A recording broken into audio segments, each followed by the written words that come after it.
Welcome to this week's edition of Black Authors Matter TV, where we interview the latest movers and shakers in the African American literary community. You'll meet some old friends, discover new ones, and stay abreast of the latest book developments around the country and even the world. So sit back and relax for the next 2 hours with Black Authors Matter TV co-hosts Gwen Richardson and Dr. Rhonda Lawson.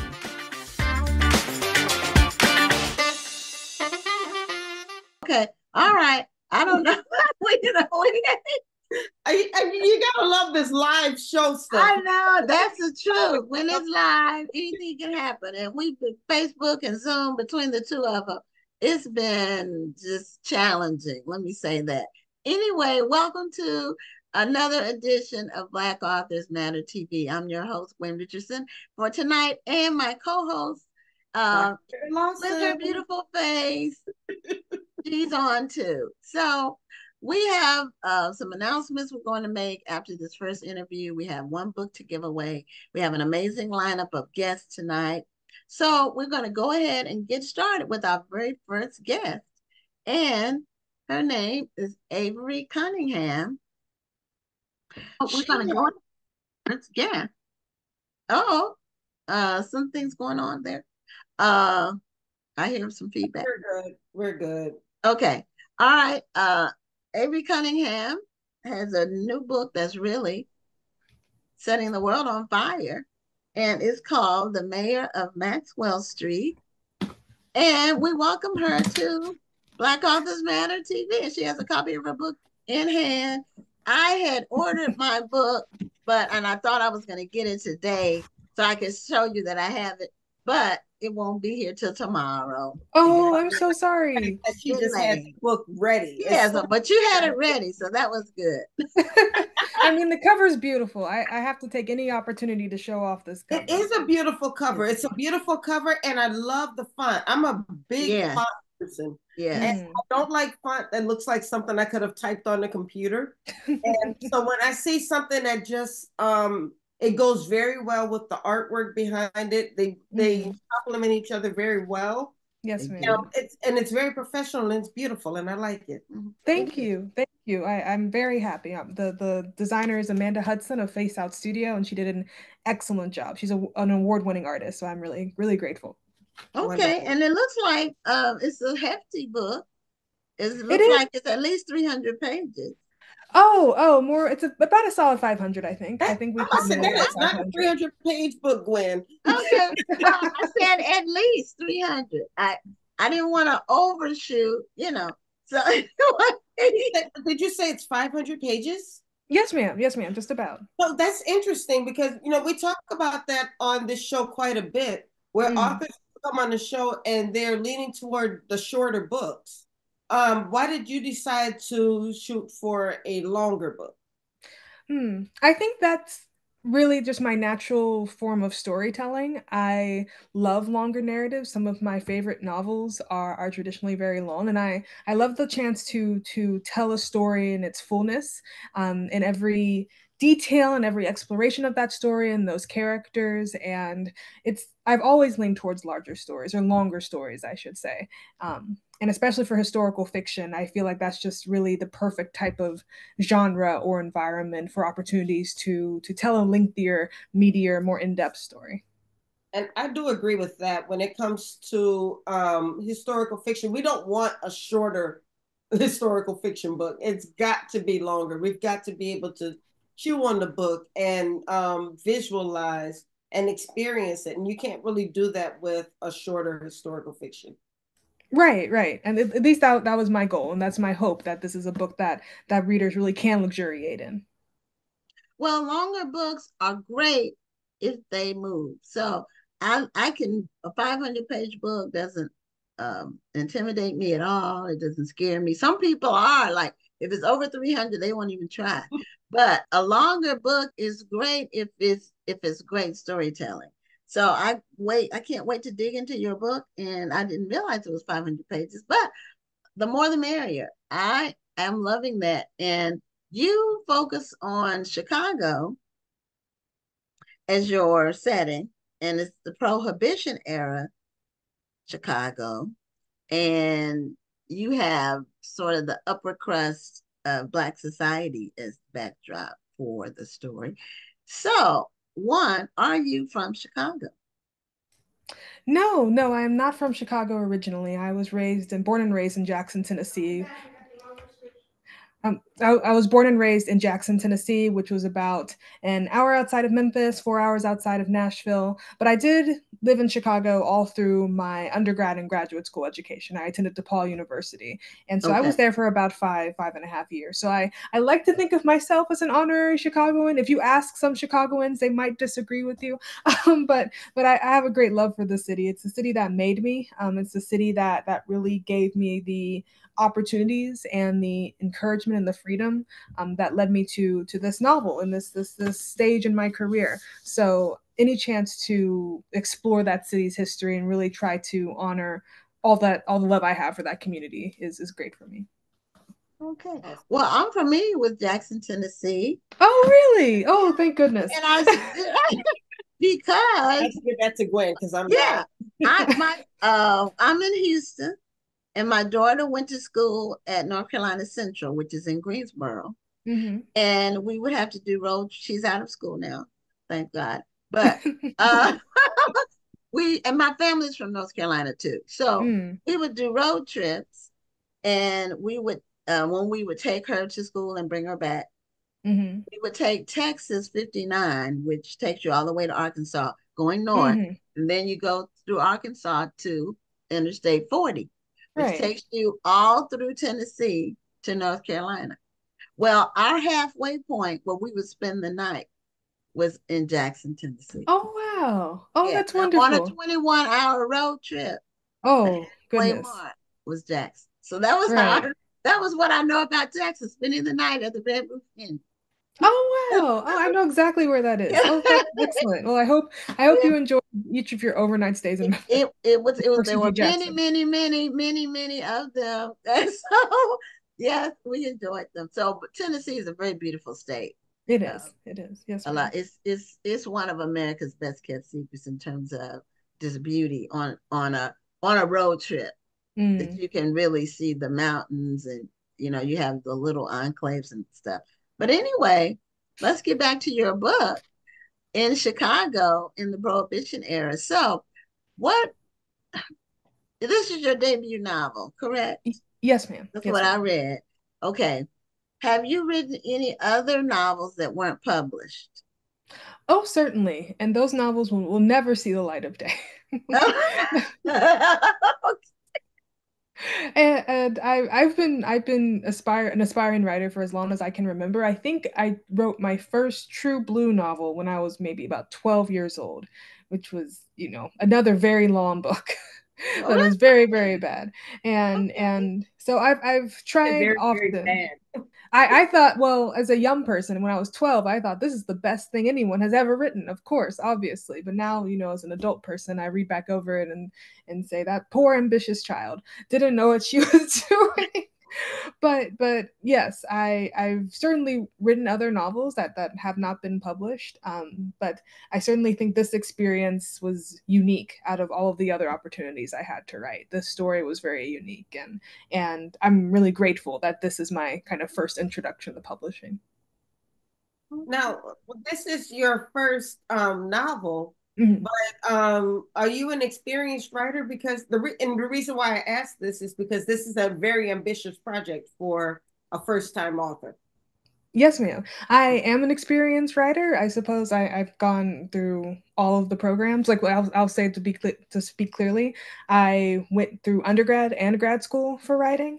So this has been something professionally I've been trying to build up for some time. But yes, you're right. It is very ambitious, and something that I've learned about myself that many of my projects are ambitious. And I think I just have such a love for stories and for these ideas and for these characters that I really try to honor them to the fullest extent in my work. Wonderful. So when you pitched the book, had you written the whole book, or did you do like the first three chapter thing with the agent? How did you? Right, yes, ma'am. This did sell on proposal. So I submitted a outline, synopsis, comparable titles, things like that. And then I think it was the first two chapters, which was about 35, 40 pages, I think. Yes, ma'am. And so, no, when the book was sold, I certainly did not have it all written.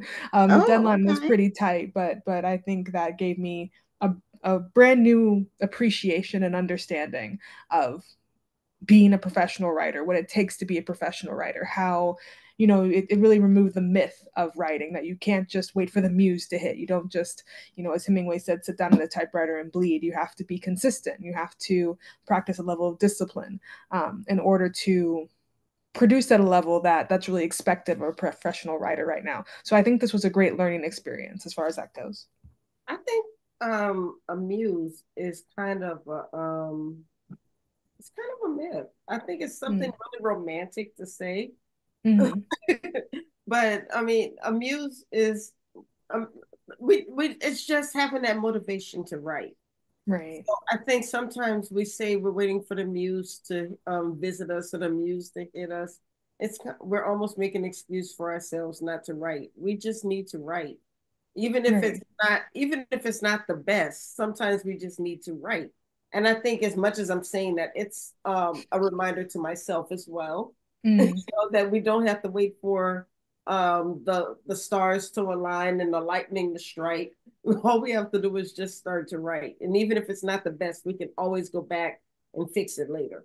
Right, exactly. As many of my mentors have always said, you can't edit what you haven't written. So the only way to improve upon your writing is to write. And Right. even if it means forcing your way through points that are frustrating, or when you have writer's block, or when you know that you're not hitting the tone or the essence that you really want to hit, working through that is the only way you have a chance to go back and try to, find the real polished heart of the story.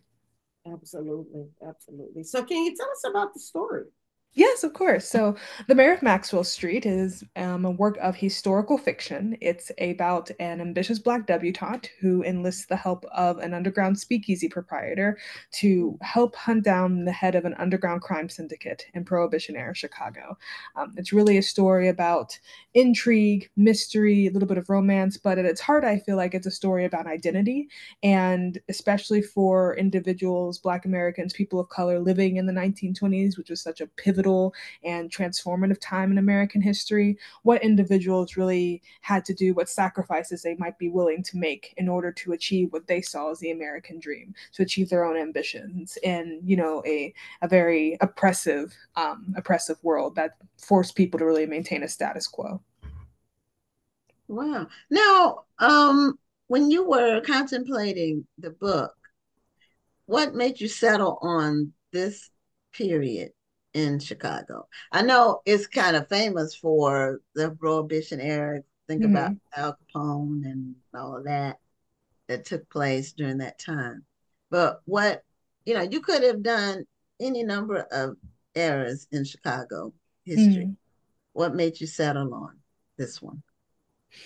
Well, I feel like the 20s were, as I said, so pivotal for American history, that this was a period of great wealth, of great poverty, of incredible excess that was all going to become crashing down. It was a time of the rise of organized crime.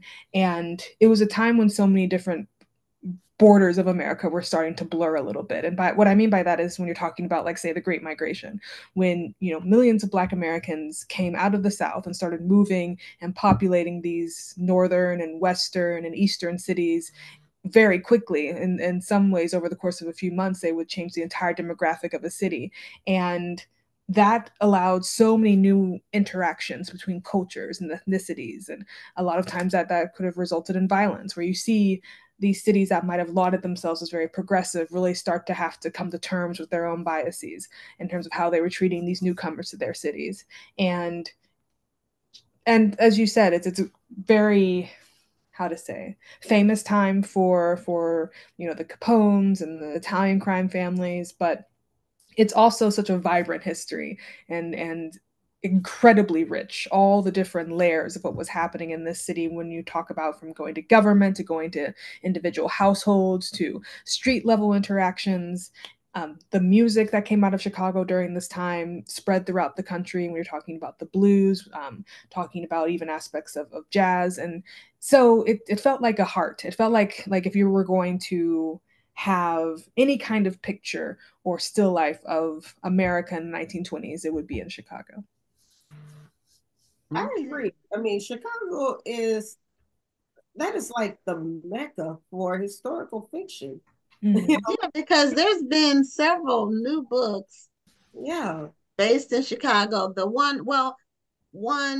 The author Tracy Clark, who came on the show a month ago or so, and her books are based in Chicago. But it's contemporary. But there's been a lot of books where Chicago is the setting for it in Right. different time periods. Yes, ma'am. Yes, ma'am. It's a fantastic city, and I'm really happy to see this new era where individuals are really starting to use it as a setting because it is so vibrant and unique. Now that you said you study writing in English, did you also study history in college, or is this just something that you a personal passion? Well, I guess it's interesting. I suppose if you're a student of literature, you have to be a student of history because how different writers wrote in different time periods, what they were writing about, what they cared about, what their audience cared about, is really already hinges so much on what times they were living in. So, especially coming up through my program, it was a very literary program. And when we're learning about all these different eras of narrative and storytelling, to understand these poems or stories or short stories or novels or plays, it's so important to be as familiar with the history as possible because that informs so much of the writer's individual choices and informs a little bit of how maybe we as readers were meant to perceive and understand it. Like, say for example, there is so many plays from different eras that were meant to be direct commentaries on governments of the time, on leaders of the time, individual scandals or changes in legislation at the time. So being aware of that, having that knowledge and having that familiarity with that history just fills out the entire reading experience. And I think that's why I've always been drawn to historical fiction because it's a world outside of just the story. So much is pivotal other than just what these individual characters are experiencing. It gives the reader a kind of dramatic irony where you're aware of the stakes of the wider world and you get to see how these characters are maneuvering through all of these different challenges and how they're preparing for things that maybe the reader knows are going to eventually come. I think I like historical fiction because it paints history just in a different stroke. And what I mean by that is it's one thing to read about something and to know that this happened, but when we see it in the realm of historical fiction, we actually get to see how these historical facts, actually affected people. So Right. even if the people aren't real people, we get to see, we get to imagine how this may have affected real life. And so I think it gives us a better appreciation often for history. So that's one of the reasons why I like historical fiction. Yes, exactly. I think that's entirely true. And when you have so many writers talking about such interesting and little known time periods, it expands so much of just popular culture's knowledge of the world that they're living in, and really fills out, our, like you said, appreciation for our history and all of its facets. Right. So tell us about your main character who is depicted on the cover. Yes. Who's the book's heroine or Yes, exactly. Well, heroine's protagonist, and whatever. it is an interesting word. A lot of people will say that Nellie Sawyer is the villain of her own story, but Nellie Sawyer, she is a how to say it? Let's start this. Well, Nellie Sawyer, at this time when we're starting the novel, she is the daughter and recently the only child of the professed richest black man in America at this time in the world of this novel. Her family specializes in Kentucky horse breeding and has become very wealthy and achieved a lot of prestige through that. And when we first meet her, it's at a really sad point at the funeral of her brother in Chicago. And this serves as not only a chance for her to say goodbye and grieve her brother's loss, but it kind of launches her into this new realm of society where her family is kind of a nouveau riche element trying to incorporate themselves into the world of the original Black upper class and the talented 10th and so forth. And so she's going along this experience over this summer, learning how to be a society woman and really achieve all of her family's great expectations for her. But also, she has been moonlighting as an investigative reporter for the Chicago Defender. And we really get to see some of the highs of the story when she takes on a job trying to find the mayor of Maxwell Street, this elusive underground crime syndicate figure for the Chicago Defender, so she can write a piece about him. And so she's a character who's walking very much two lines. One of the inspirations for the book as a whole was The Great Gatsby, especially thematically speaking. And this idea of individuals being a part of something, whether that be a community or an organization or a class or even a race or a lifestyle, but yet feeling apart from it, and how you have to straddle those lines and how you really decide who you are and what determines your identity, what identity you want to lean into. And Nellie Sawyer's entire journey is really about finding herself and deciding the kind of person she wants to be. Okay, so is the mayor of Maxwell Street, is he Black or white? Oh, that's a big mystery. I cannot give any of that Oh, away. okay. Okay. Now I really need to read the book. Yeah. See, and it's good to keep some things a secret. Right. Yes, When you ma'am. write, when you write, Rhonda and I are both writers, so uh, we understand the process. So but that's really great and interesting. And why is the mayor of Maxwell Street what people call this character? Right, exactly. This figure, this hidden figure that Nellie and a few other people are trying to find is called the Mayor of Maxwell Street. And for those who are familiar with Chicago, you'll recognize the name Maxwell Street. It's the name of a particular street or area in the city that's known for its market, the Maxwell Street Market. And the wonderful thing about this market, which has existed for well over 100 years, even though it's moved locations recently because of construction, but as an entity, it's existed for over 100 years. And the great thing about Maxwell Street as a community was that if you had something to sell, then you were welcome. That it was not a place that segregated. It was not a place that tried to slot people into different groups. Essentially, if you can make it on Maxwell Street, you can make it anywhere. And that theme of being able to cross racial boundaries and ethnic boundaries and how to find really the heart of Chicago as a city across all of these different groups of people, whether that be socioeconomic differences or racial or ethnic differences or even gender differences. The mayor of Maxwell Street is someone who kind of operates in that shadow realm, that operates in that ability to create connections and to reach across different lines. And as you go through the story, you start to understand how this character is really embodying a new era in Chicago, a new era in America, really. Well, I had a feeling that the mayor of Maxwell Street wasn't the actual elected mayor. No, that at this time that was Mayor Thompson. They called him Mayor Big Bill Thompson. He wore a very big hat. I love it. Okay, So yeah. now, you actually have a couple of appearances coming up. You're going to be in Tuscaloosa, Alabama on the 16th and Mhm. Brentwood, Tennessee on the 24th. And then you're going to be in Decatur on April 19th.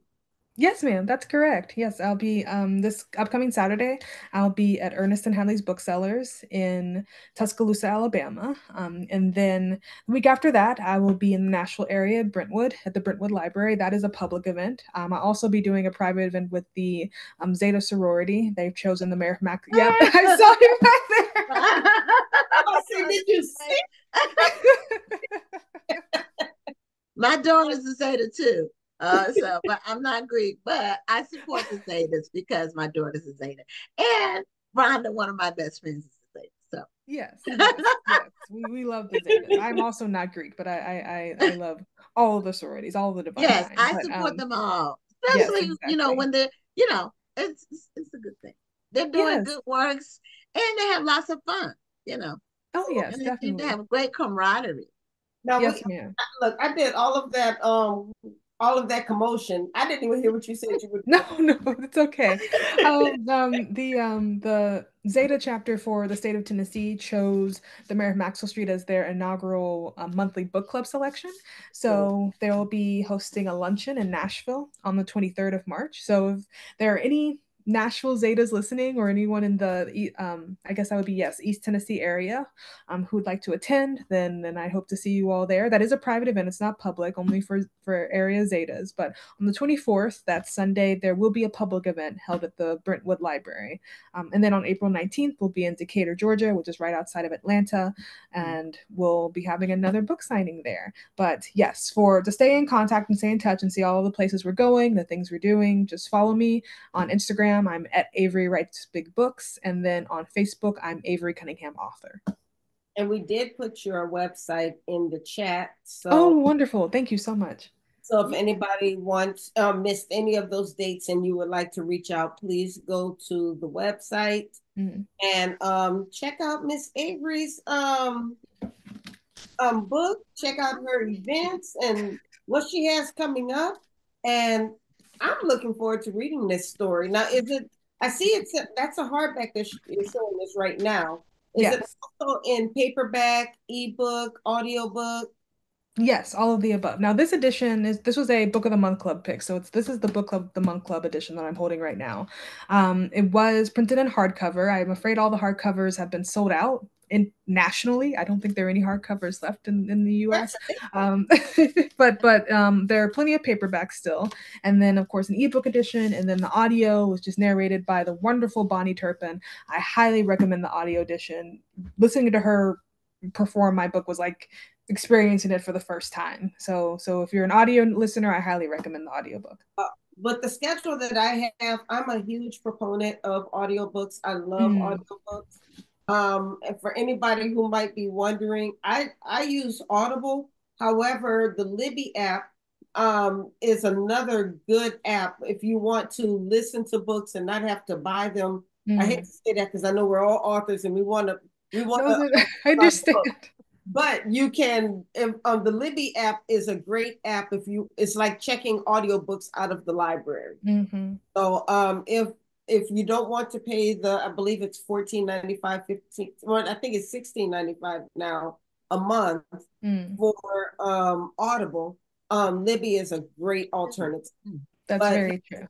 Let's make sure that we support these books. I will be doing the audiobook just because I move around too much and I just don't have time to sit down and read. But Gwen, she is the person who would rather hold the book in her hand. Yeah. And I like the physical book. So thank you so much, Avery. Congratulations and continued success with your debut novel. Thank you. And I look forward to reading it. I look forward to getting my copy tomorrow.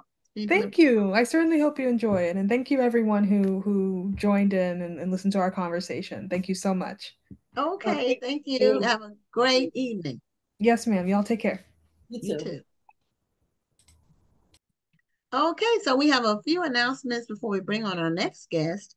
And number one, the Black Authors Matter TV Awards for 2024. The voting starts next Tuesday, March 19th. So we'll announce it again. There'll be a link on the Book Festival's Facebook page as well as the Book Festival's website.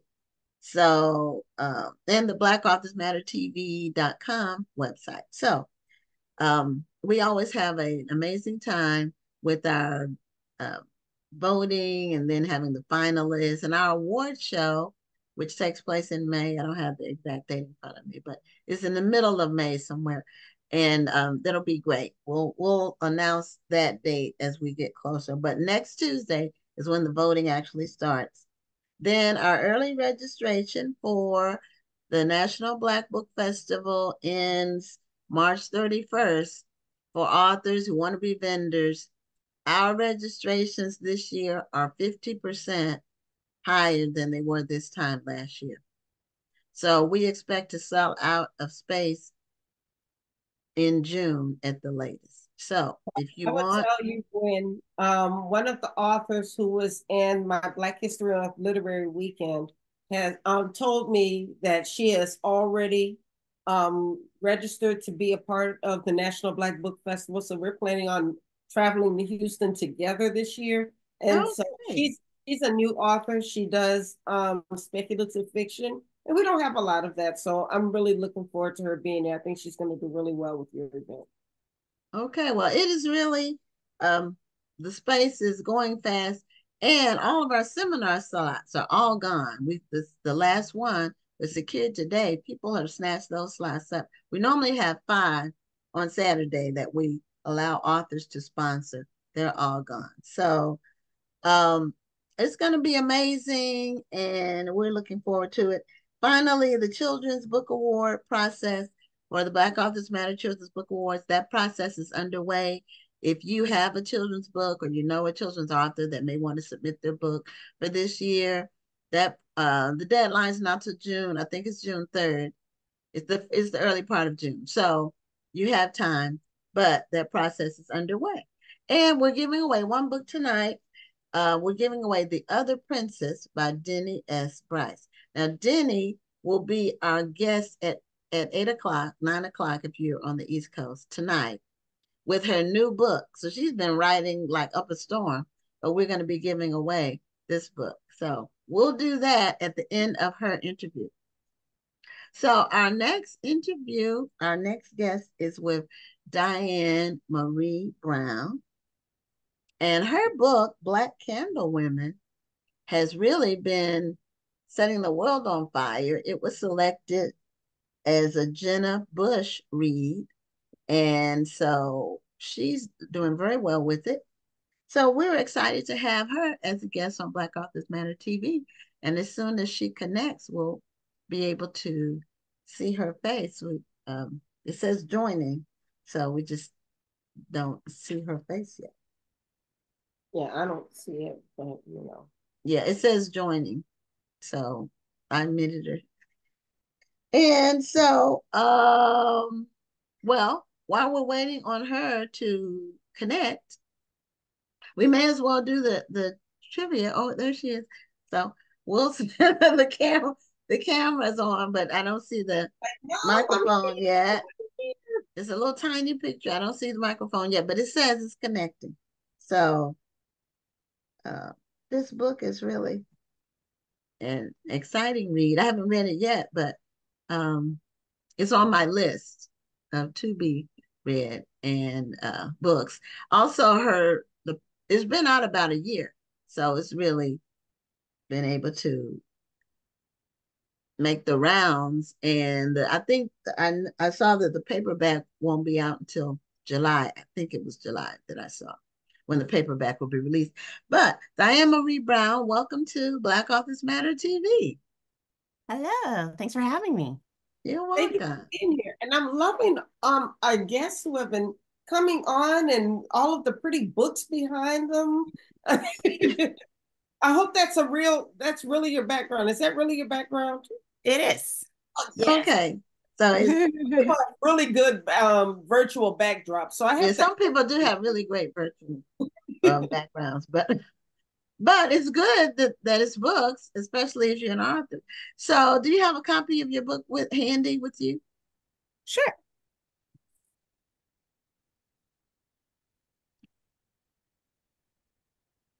And it's called Black Candle Women, as I said, and this is a generational novel.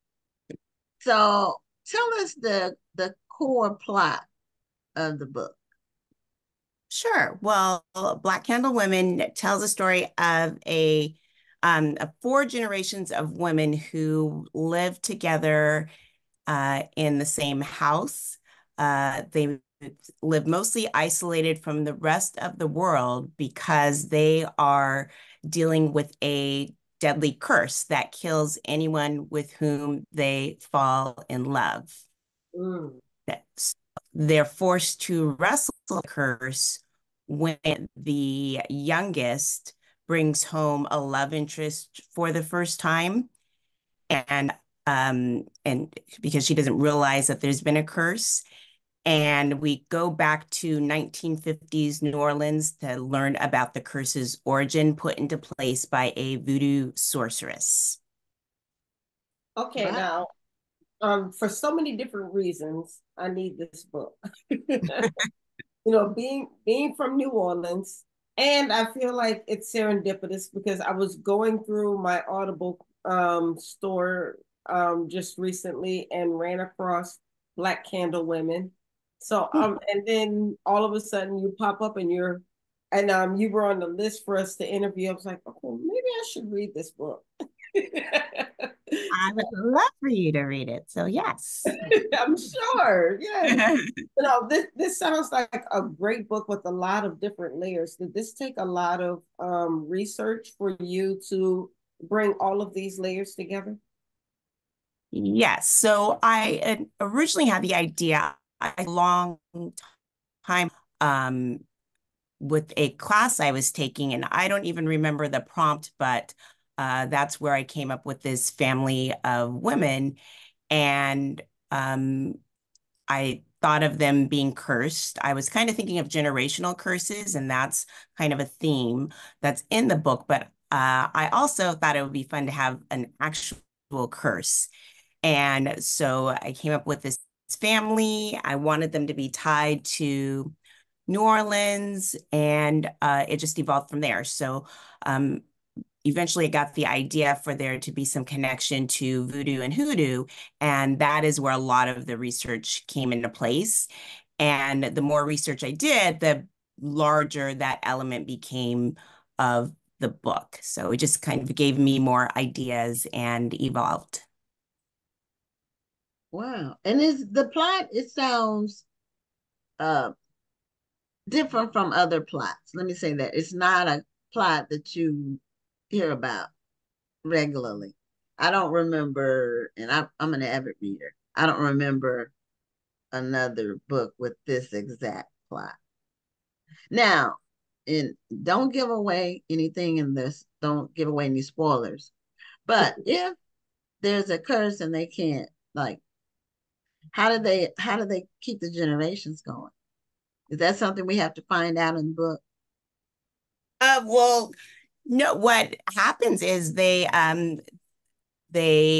might have, an affair with somebody, or maybe even had a love interest that they really cared about. But within a matter of time, after they've become pregnant or once they've had a child, the uh, men in most of the cases will die. They learn that the men die. But the person who puts the curse into place verbalizes this. So it's not like something that they just kind of figure out. The Bellanova, who is a voodoo sorceress, she tells Augusta, who's a matriarch of the family, that she is cursing her. And she has a very specific reason for doing so that we learn about when we go through her story. Okay. So does the book, this is plot of the book, the setting, is it New Orleans, or do they leave New Orleans and go somewhere else? Yes. So part of the Great Migration, we saw people leaving the South and going to Chicago, going to the East Coast, and some people went to California. So in this case, we have the family who came out to California, similar to what my parents did. They're from Louisiana and they moved out to California. Okay. And haven't really gone back, even though they have connections there. But we do go back to New Orleans through the matriarch story. So there is some time spent there in the book. Okay, so it kind of goes back in time, and the storyline goes from past to present, and so we get some of that. Yes. Okay, well, that sounds interesting. This must be historical night, because the next guest is historical too. The other layer to this is there's so much mystery to New Orleans. I went on the so-called haunted ghost tour in New Orleans. He or she says, "I will not be ignored." Yes.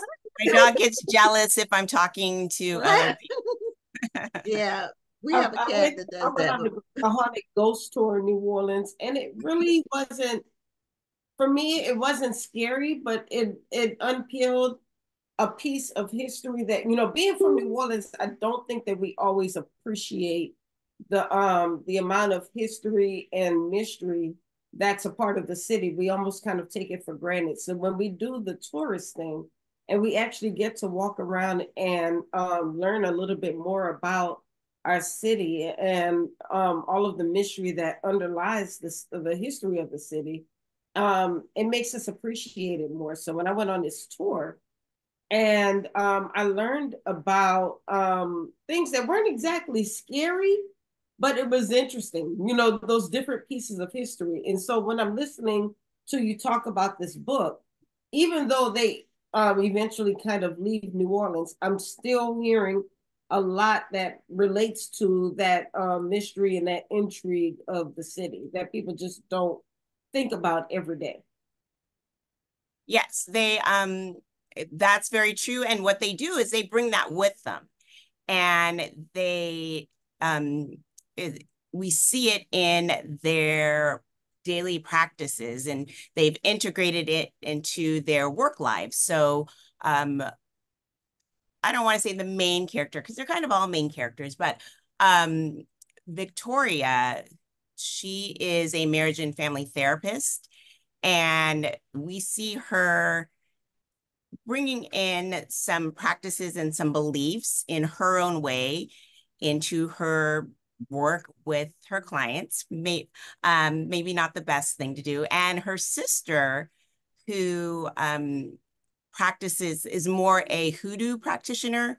She also does what she can to try to help out her sister's clients. She works as her sister's receptionist, and maybe doing some work behind her back, using some techniques that she learned from her grandmother many years ago. Okay. So, is this your debut book? Did I read that? It's my first book published. I've written other books. This is the first published, yes. Okay, well, that's another thing. It's the night of the debut authors. Yeah, very written multiple books. Project. that book took off. Whose book has really taken off and done very well.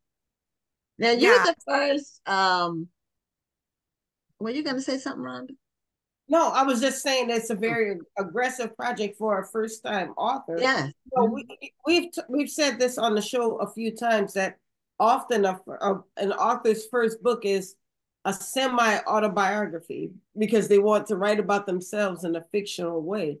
But you went an entirely different route with your debut novel. Why did you choose to make this your first piece? Did you just want to explain? Yeah, well, the first book that I wrote was a lot closer to who I am, you could probably call it. Maybe not autobiographical, but the protagonist had a lot of similarities to me. And I had an agent for that book, but she was never able to sell it. And so she pitched it for maybe a year and a half or 2 years. And so just kind of let that go and moved on. And that's when I decided, well, then I wrote another book and that one didn't really go anywhere. And so I decided to go to school and work on my craft, and was connected to some really great instructors who are working professionals, a program that I went through. And I think I just kind of fine-tuned my writing skills, learned a little bit more about pacing and some elements that maybe I wasn't as developing as well before. And then even with that book, even with this book, it still took a long time for me to get it published. And so I was just going to say earlier, it's it's just kind of all timing. This happened to be the right time for this book for me. Mm. Now we've had some, at least one, I think I want to say two, but people whose books were picked by Reese Witherspoon. But you're the first that we had that had a book that was a Jenna Bush read. Mhm. So how did that come about? Yeah, that was a really wonderful surprise. So I finished my book about 10 months before the uh, published publishing date. And it was still a little, I'd say like a 95% finished draft, because they want to be able to send it out to journalists, magazines, to influencers. They want it to be reviewed, and then they send, typically, if it's the kind of book that they consider kind of book club fiction, they'll send it out to the book clubs. And so I knew they wanted it early to send out to just everyone, but I wasn't even thinking about the book clubs because I didn't think they did anything that early. So in August of 2022, I was contacted by my editor and my agent that they wanted to talk to me. And I was kind of scared because I don't really talk to my editor very much, a lot through email, but we don't really talk on the phone very much. And so they called and they shared the news that it had been selected and by Jenna Bush Hager for as a Read with Jenna pick and would be featured on the Today Show, and that she was starting a production company and also wanted to option it. So it was a lot of Wow. information in one phone call, and so I was in a lot of shock for a while, and I couldn't tell anyone, which was Okay, the yeah. hard part, but still, still I was just extremely happy. I told my husband, but nobody else. Yeah, when they do those kinds of things, it's like on the Voice or American Idol, people can't tell Yes, people yeah, that they made the cut, and they have to keep that to themselves for months. That has yes. to be difficult. So one of our regular viewers has a comment. She said her book club just read your book and discussed it, and she said they had a few questions that made us wonder about certain paths you took. But you got to go to the next comment. Oh, she said it looks like you were having fun with the character of Victoria because she didn't catch a popular play on words. Her morning appointment was someone called Beyonce.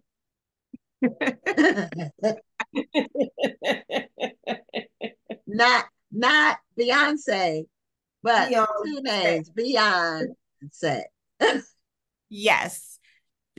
Victoria's she's kind of the most straight-laced of the family members, not into pop culture, doesn't have a quick sense of humor because she feels kind of a burden on her shoulder, probably more than anyone else. And she's kind of the caretaker of the family. Whereas all the other characters, um, I think they have a lot more fun in life, I guess, or fun playing around in life, especially her sister. And so that was kind of her sister trying to play with her a little bit. So, that reminded me of several different period shows I've seen. One was the Black version of Sense and Sensibility, and the other one was Queen Charlotte, where they had the orchestra or like the band playing contemporary song Oh yeah. with the violin. Yes. Actually, I don't know if you caught it. And last week we were talking about roots, and during the wedding party, they were playing a John Legend song, but they did it with the string, violin. and I kept saying that song sounds so It sounds familiar. But I think that's really great because it really makes it kind of pulls it into the now, even though it is a period. When it's a period show or movie or series or whatever. So, Yeah, so I what think happened with good the for Jenna them. Bush read? Like, does she have a book club? Like, is it a conversation where it's a group of people, or is it just her kind of endorsing a book? It's probably more the latter, although so she typically has the authors on the show at the very end of the month where they're selected, and they might bring in a local book club, or for mine, they had people who had read the book in virtually to ask questions. And so in that sense, that's why it's called a book club. It just, and I they just try to change it up from month to month, Mm-hmm. depending upon the book. They might do a little something different. So I'm sure that really helped with book sales. Yes, especially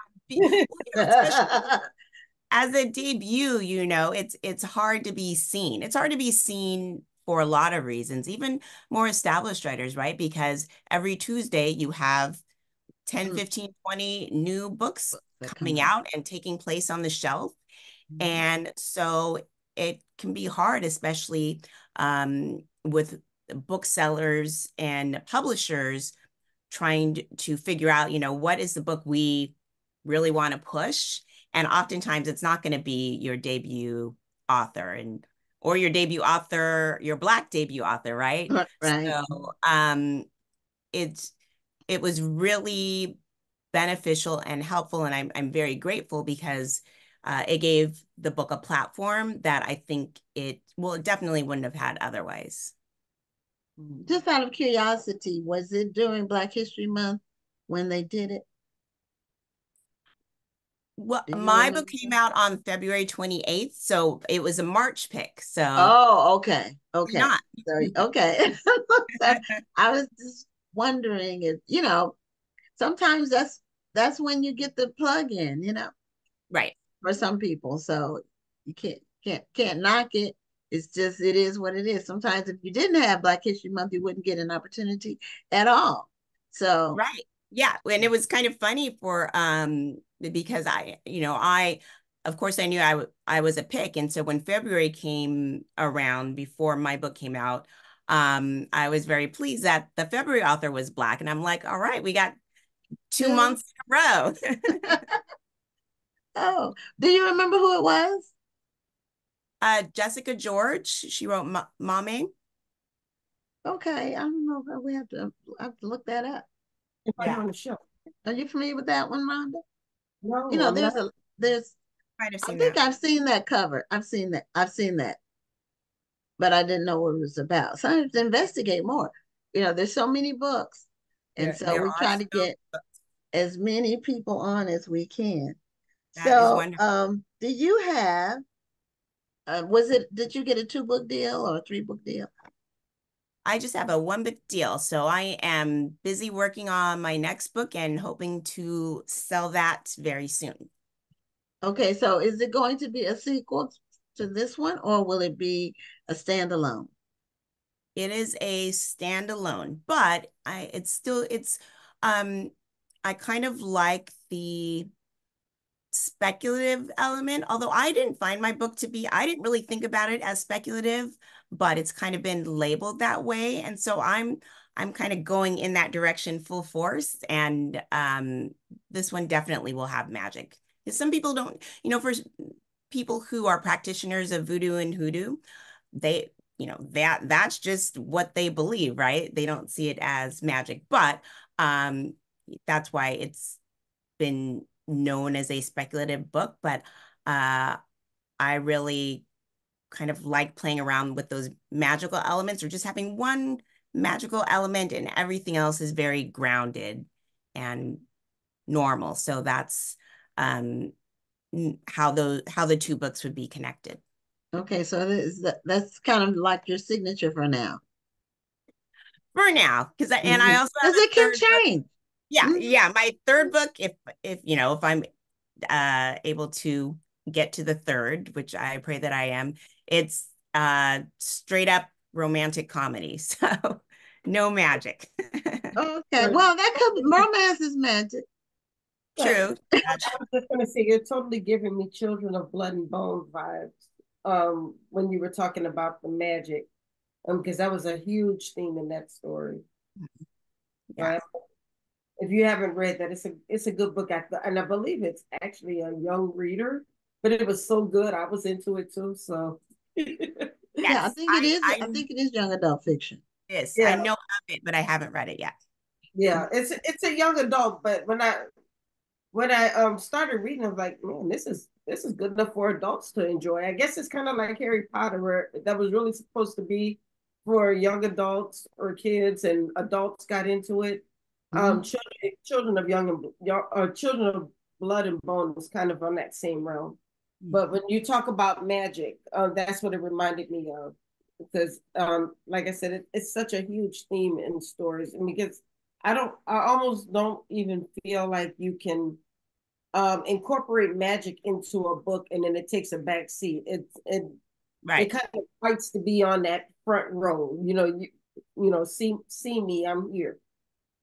Yes, that's definitely the case. And so, um, yeah, it's just a matter of crafting the story so that whatever that magical element is, your readers can suspend their disbelief. If it's something different, it takes some time to build that world or make sure that people understand the rules without hitting them over the head with the rules, right?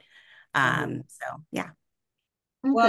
Well, we're just about at the top of the hour, but Stephanie Burnham once again said that Ava DuVernay made comments about your book, and she wants to know if she may be considering adapting it to film. No, Ava read an early version of the book. She is an old friend of mine, and so I asked her to read it, and if she felt led, if she could provide a blurb, and which she did, which was very generous of her. But we went to UCLA together. Oh, well, that's wonderful that she went ahead and made comments about the book, or that she kind of gave her stamp of approval on that book. That's amazing. Yes, So it's good to have good friends. it is. Yeah, she's a name that people know. Yes, definitely. And I mean, she does wonderful work. So to have her name on my book was just incredible and another thing to be very grateful for.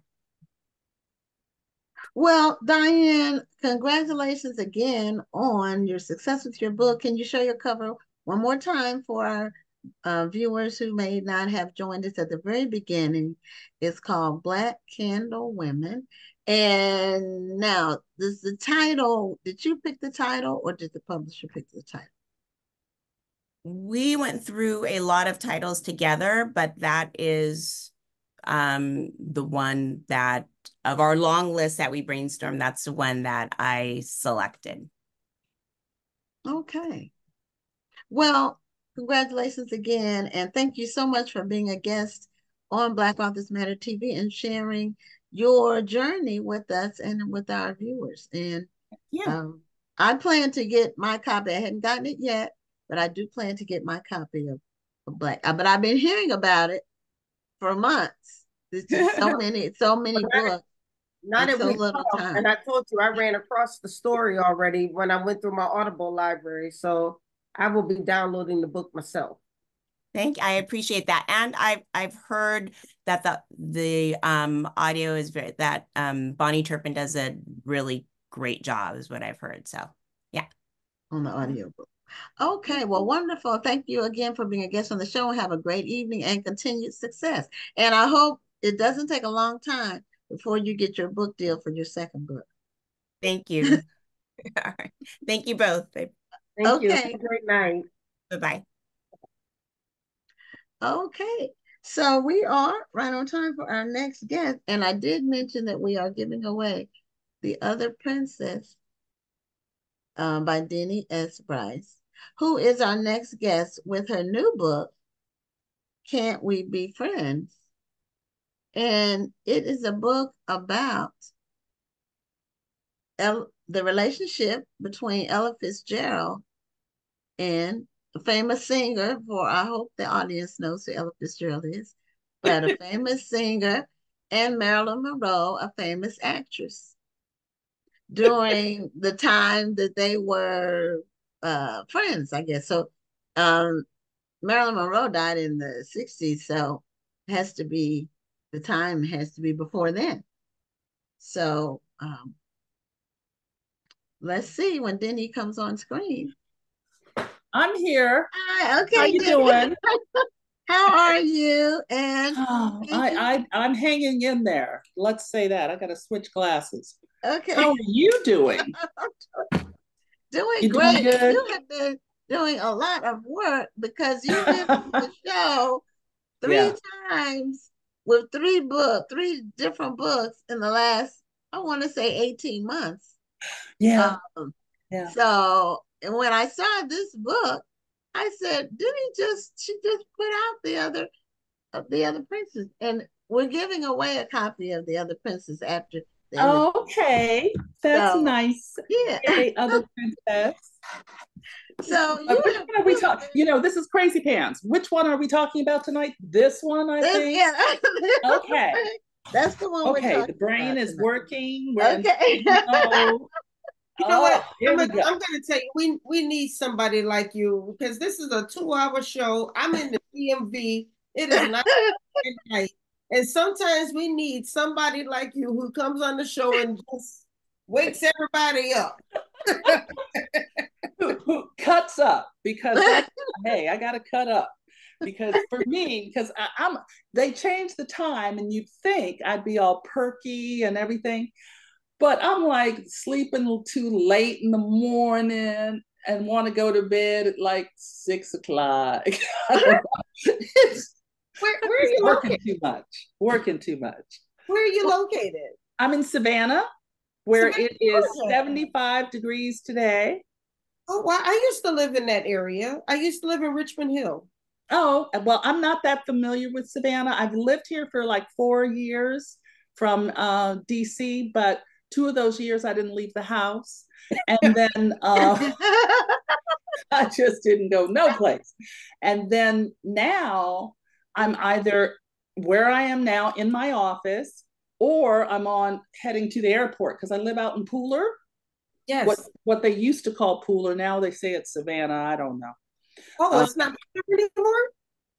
They keep changing the name of the town. Oh. I'm fine. Say Richmond Hill is right outside of Savannah.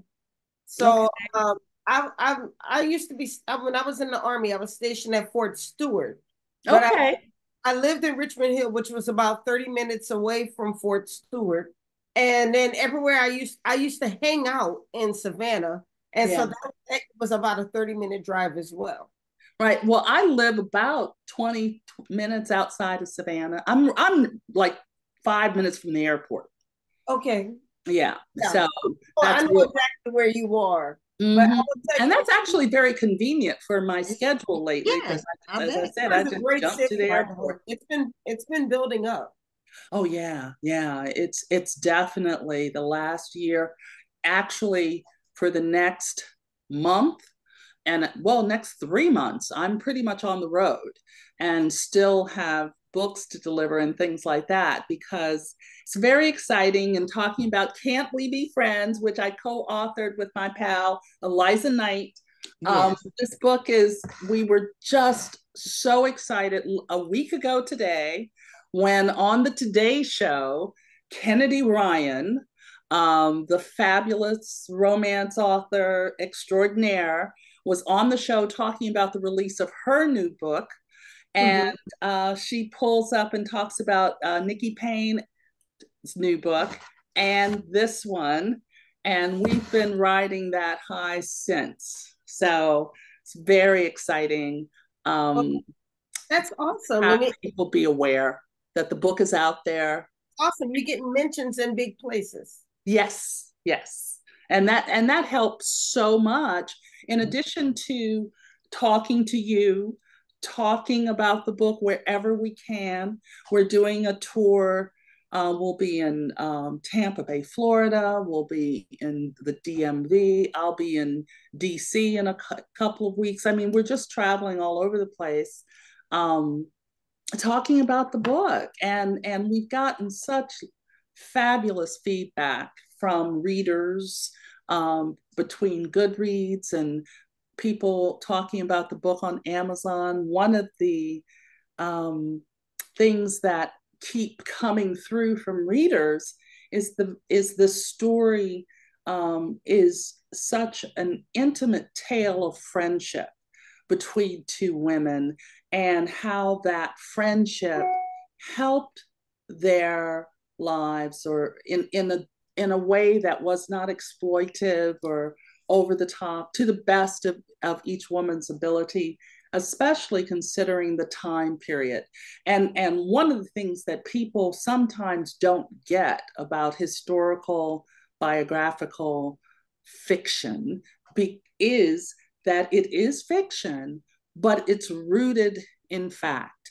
And part of what Eliza and I did and spent a lot of time doing was research and finding things like the contract for the Friends album that Ella and Marilyn had planned to do together. And that didn't work out. Some of Marilyn's quotes about her favorite person, and her reference to Ella Fitzgerald. Ella, on the other hand, was a very private person. So to find her voice and her spirit, not only did I listen to all of her albums, but that wasn't new because I am a huge fan of music and jazz. I remember you saying that with all of your books, you listen to the music of the time period. No matter what time period I'm writing in, I'm listening to the music because and that keeps me grounded. Even if I'm going all the way back, like in The Other Princess, it starts, and I think in 1835 or 40 or something like that. But to go in and do research on the sounds of African music, West African music, and what were the instruments of that time period. And historically, they go back even further than that. If you do, the museums, the robber barons of museum, and that's a whole other thing that I can go on and on about.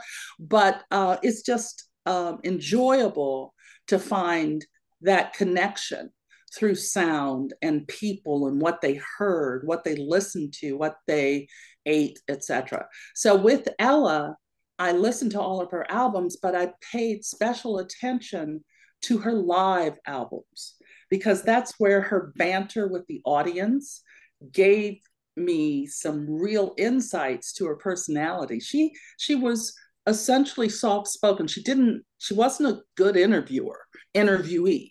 I mean, she's so soft-spoken, she rarely looked an interviewer in the eye, even later in life. She just wasn't comfortable in that context. But on stage, she commanded the stage. She knew every part, every musician on the stage with her turned to her to really know where they were in that particular number and where she wanted them to go. And then her banter with the audience was, she was surprising. She wasn't messing around. There's one in particular I recall that she was being given request after request. And she's like, look, that album came out 2 years ago. You should have bought it. Because she was done. It's like, I have sang that particular song. She didn't say what I'm about to say right now because now I'm just running my mouth. But the takeaway for me was she sang that song enough. If they want to hear it again, they need to go spend some money in addition to the money they spent for being there. So people, you think about an Ella Fitzgerald for the last 30 years, and the last thing, unless you're a jazz person, is the Memorex commercial. And in this book, she's in her 30s. She's a young woman. And again, most people, the memory is of her in her later life. And so it was just fun. And then working with Eliza Knight, it was really enjoyable because we really dug in on not wanting to overdo or redo the Maryland story. We wanted to take a fresh approach. And for us, that meant she was an intelligent woman. She was well read. She was very, very ambitious. She had a mind for how she wanted her career to look. She was also an addict.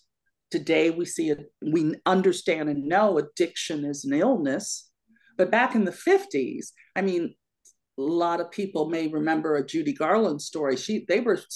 Hollywood was giving her, pills when she was 15, 16 years old, just to make sure she did things or was the right size or whatever it was. So there was a different attitude toward, taking whatever drug she was taking, how many ever drugs she was taking. So all of those things that we wanted to make sure really captured two women who were at the peak of their career and trying to stay there, trying to be relevant in the 50s when women had very little, they didn't have any thing that they could do for themselves. Power, yeah. There it is. Power was not theirs to hang on to. They were always being dismissed, And so ask me a question because I'm ramble. There, I'll just you're giving us some really good insight on this. Yeah. Well, so what period was it that you cover in the book? What years were they? Predominantly the 1950s, 1952 to 1962. The book begins with a prologue in 1972. In 1972, Ms. Magazine had a whole issue dedicated to Marilyn Monroe on the 10th, recognition of 10th anniversary recognition of her passing in 1972. Plus, I think it was their second issue as well. And Ms. Magazine was making a very powerful, strong statement during that time period as, the people who started it, Gloria Steinem. There was also an African-American woman who was a part of the Think Trust that developed that publication. I can't remember her name right now. But when that magazine and that issue was being put out in the world, they came to Ella and said, please, tell us about your memories of Marilyn Monroe.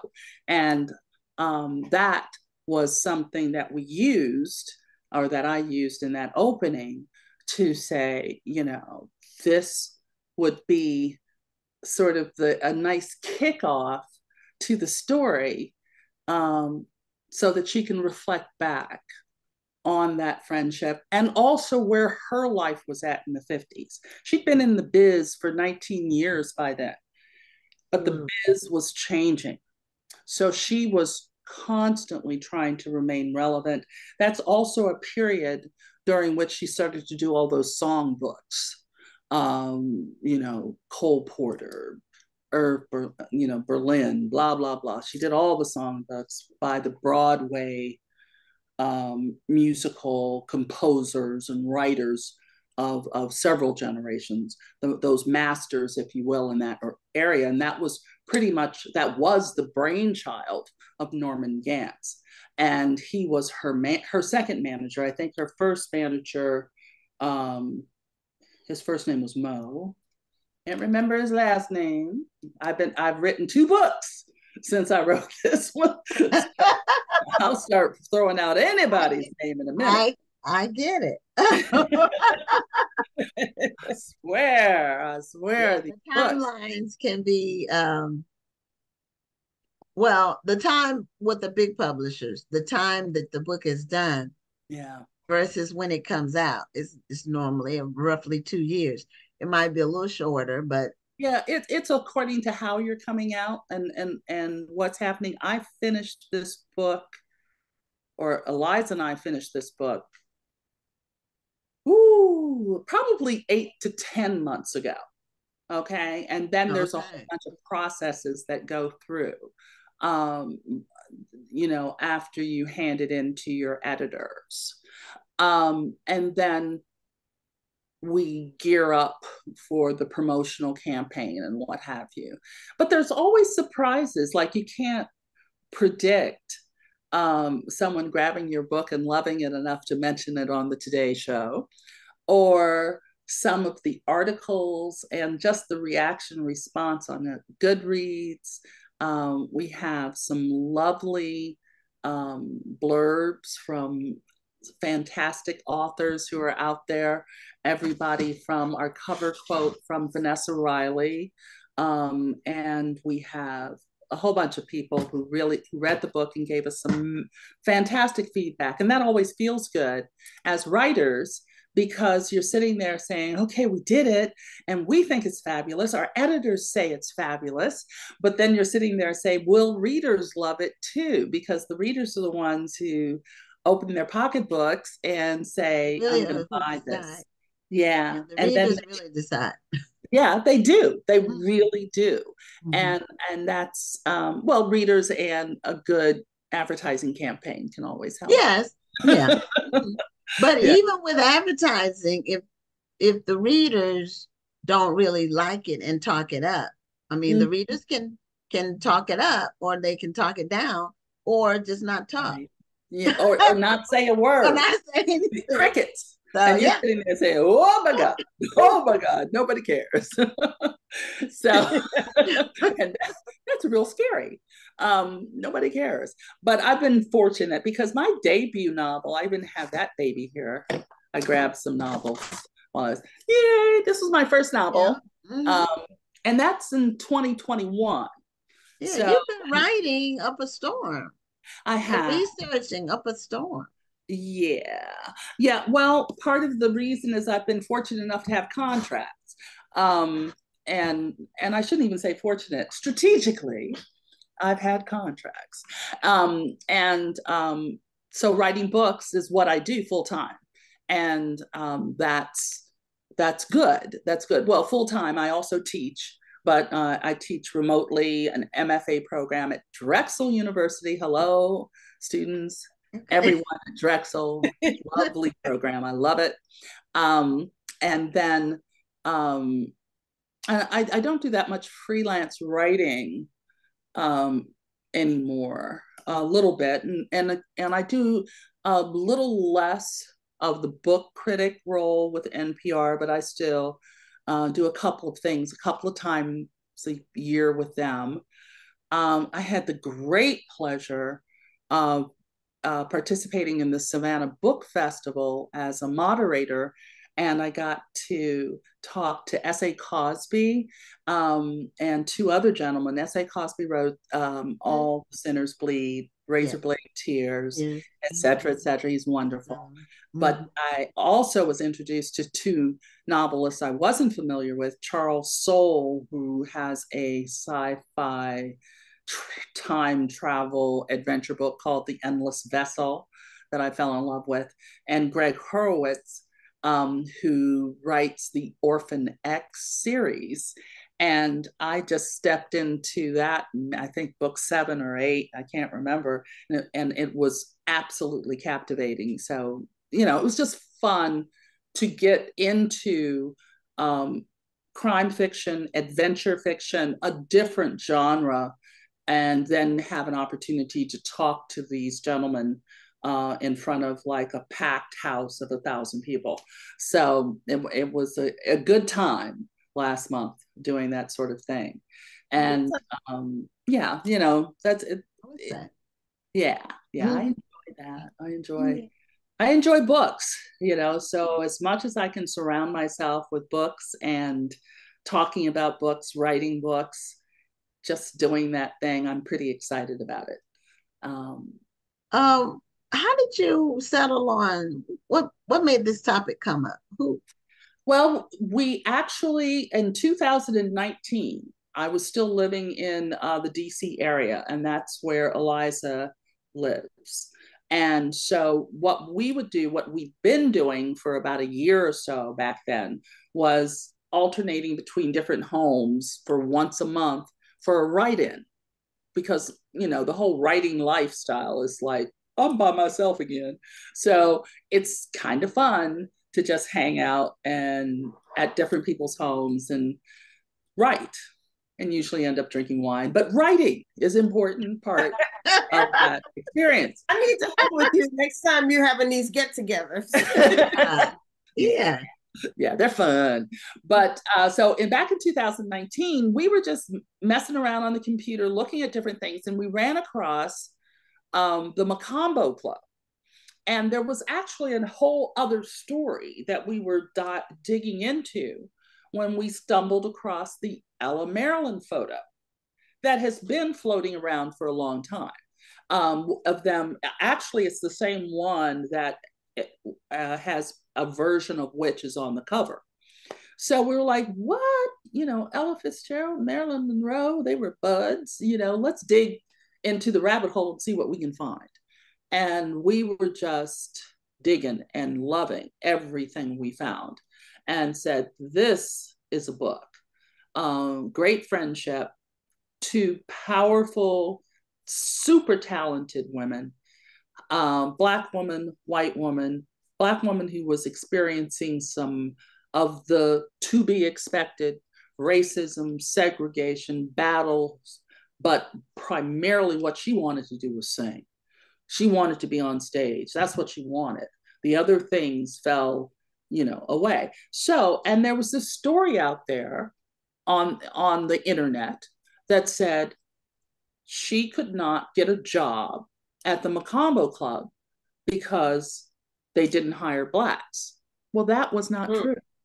They hired, Lena Horne had already performed there. Eartha Kitt had performed there. Dorothy Dandridge had performed there. But there's something in common with those three ladies that may not jump to your mind right away. It did. Okay, they're all size 6 or 7.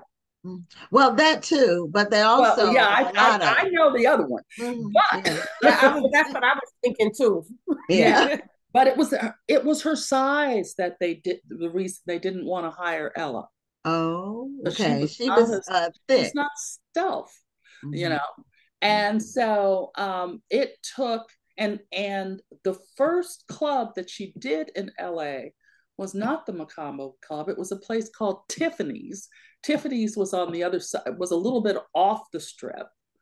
And that's where Marilyn had some influence, as well as later, because we found a letter that a secretary at the Macombo Club sent, I believe it was to Marilyn, Marilyn's secretary saying, is Marilyn still going to be here to do this party when Ella's here, blah, blah, blah.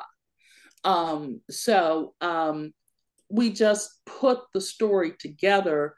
One of the things that's mentioned, I think I can give it away early in the book for those who haven't bought it yet, but you're about to go and buy it, is that Jet Magazine, Dear Jet Magazine, had an article, I think it came out in 1951 or early 52.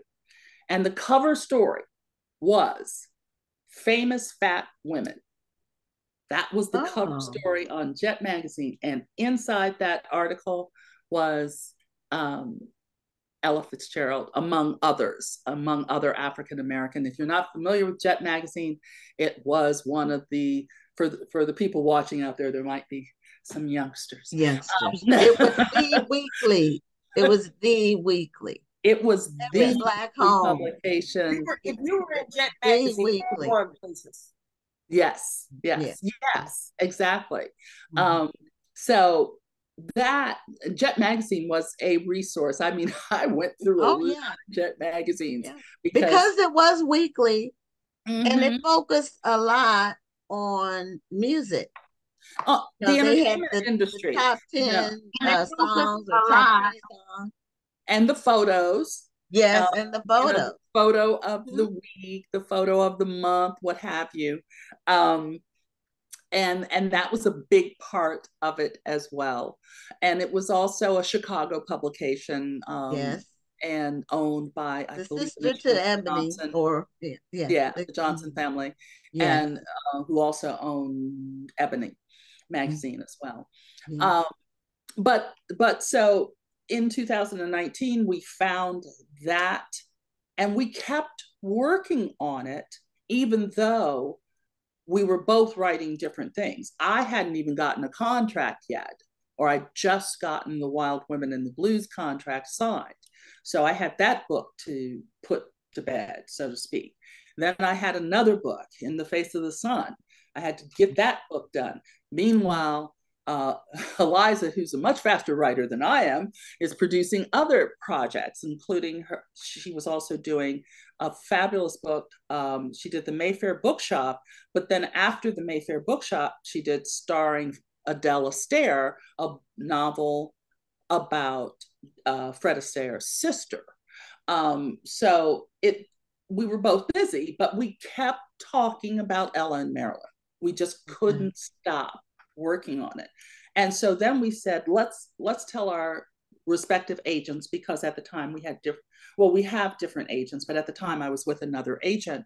And so we were like, hey, this book is happening. You just want to have it. I know you do, and you want to sell it. And they were like, I don't know. And then they got excited about it over time. And then we wrote up, I think we had about 3 or 4 chapters, a huge proposal, beautiful document, sent it off. Next thing you know, we got a contract. And then it was like, hurry, hurry, hurry, hurry. So after all of that digging and research, we got it done. And then we had, one thing I love to say is that our initial work that we handed into our editor was a little bit longer than the book that people have in front of them today. So we're told to cut 30,000 words. Ooh, that's a lot of words. Yes! That's a whole book. That's a whole book. That's more than a novella. Right? But that editor was spot on, because at the same time we wrote a lot of story that didn't put, the real story is about friendship, and so we need to get to it. And we did a lot of other story that we're going to roll out in newsletters. People follow us because you're going to get other stories down the road. Probably not this year, but definitely going to add some things. But she was right. So right. But in overwriting, and I don't consider it really overwriting, I think we dug in and understood our characters, our story, these women even more.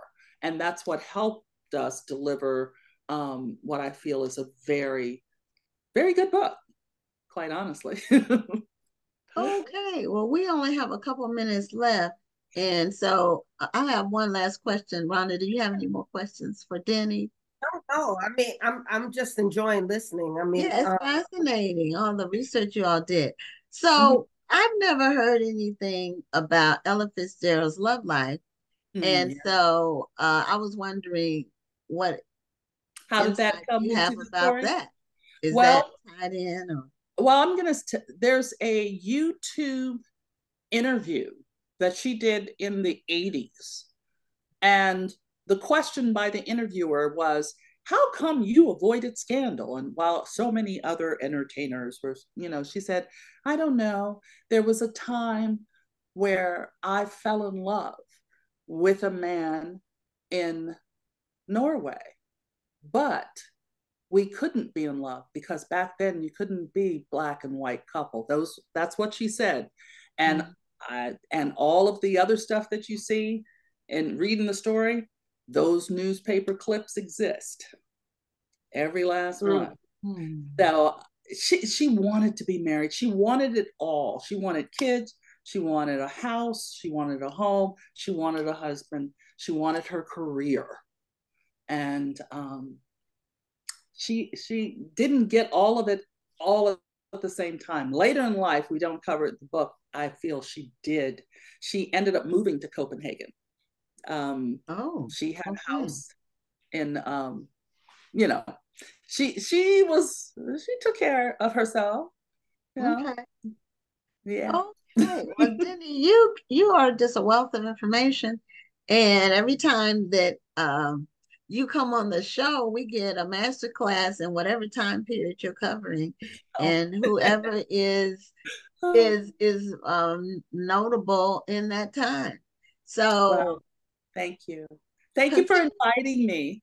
And oh, I have another book coming out in a few months. So okay, I was going to ask you. But you need to come back when the new book is ready.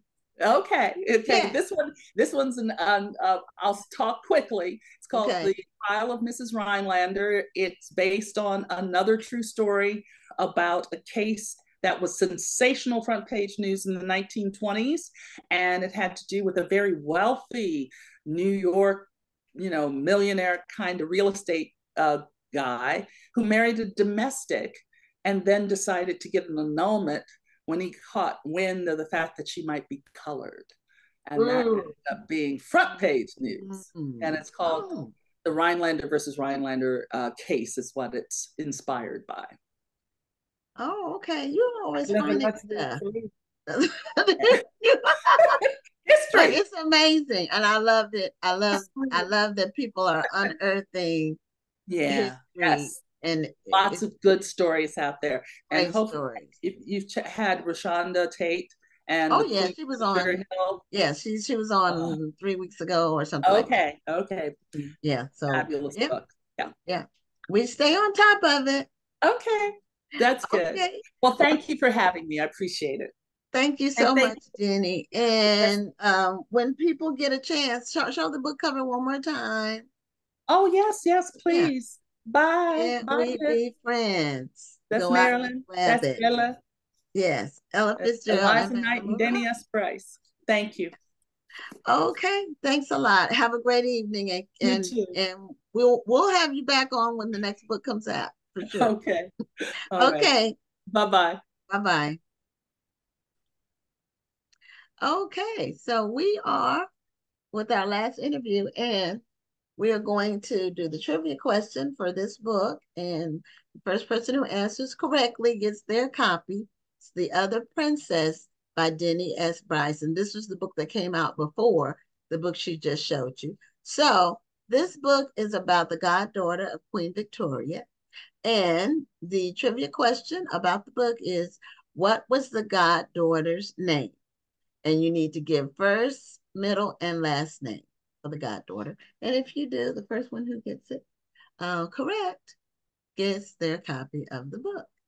So our final guest, this has been history night, but our final guest is he's making history, Marc Beausejour, and he just recently became or signed with the She Publishing, as you all know, if you watch the show, She Publishing is a friend of the show. We have authors who are signed with She Publishing on a somewhat regular basis.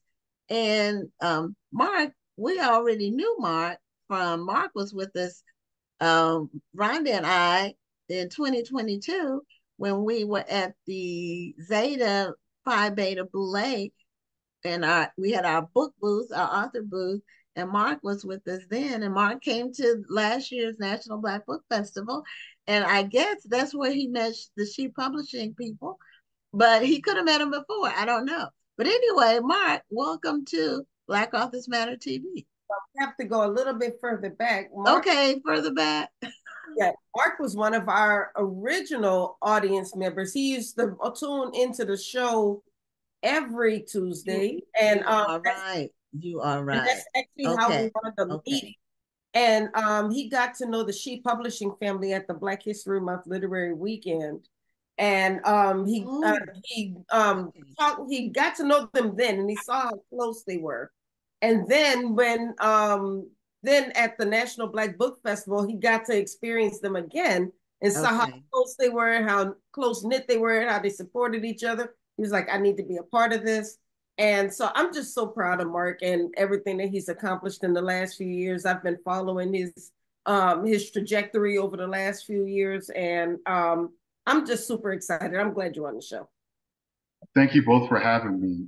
Thank you, Gwen, for inviting me onto the show. I've actually wanted to be a guest in the Black Authors Matter TV show for years, and for me to finally be on here is a blessing. And Dr. Rhonda, thank you for having me. I know we've spoken a few times, and yeah, I did meet Shanita and the family of Sheep Publishing at the Black History Month Literary Weekend last year, and it was definitely an eye-opening experience for me, because I was embarking on a journey that, at the time, I was too proud to admit that I needed help. I always thought that I would have to do this solo. Whenever we embark on a literary journey as being an author, we kind of, especially me myself, I guess I have too much pride to ask for help or to try to be part of a family. But that was very nice of Shanita and her family to reach out to me, and it's been a great ride so far, and I'm thankful for every minute of it. And I do see the ascension in my career. I see now the requests are coming in of people wanting me to take part in their works, and that's been the most rewarding part. That's great. Because you know what? Now, since Rhonda reminded me, because sometimes, charge it to my head, not my heart. We have interviewed so many people on this show that I get, and you didn't you weren't you online during when we had the virtual book festival? Yes. I remember that. Okay, so now it's coming back to me now. And you used to tune into the show like in the early days when we were first online, because we did the festival virtually, and it was a few months after we started the show because 2020 COVID hit, everything shut down. And so the show came out of COVID. I did an interview recently, and I hadn't had a chance to tell you about this, Rhonda. Someone from, I think she's going to be with Penguin Random House. She's writing a book about bookstores, and she reached out to me to interview me about because of the festival. She didn't realize I used to have a store, but she was asking me, was the show a result of George Floyd? That's what she asked me. Because we did have the show a few months after that. But no, I told her no. The show was because of COVID, because we couldn't have the festival. And so many books and all kinds of stuff came out as a result of COVID. It's just, yeah. And now we're still here. Still here. Exactly. Yeah, we're still here because we're relevant and needed. Absolutely. And, platforms.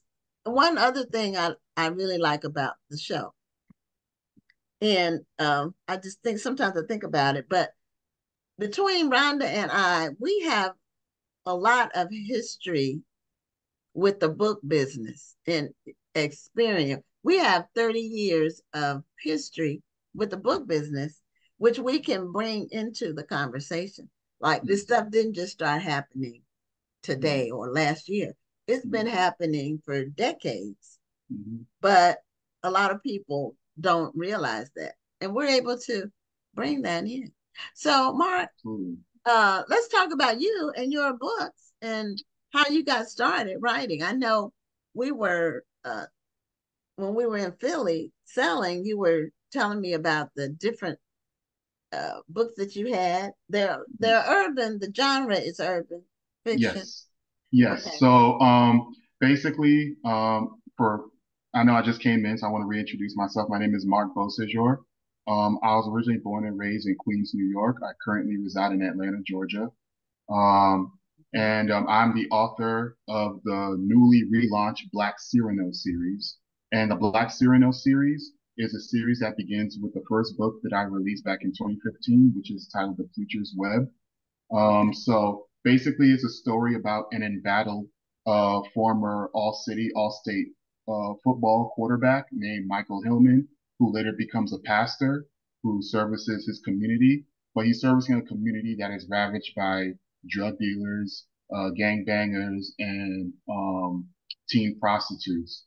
And he's trying to preach a message of love and forgiveness in that community.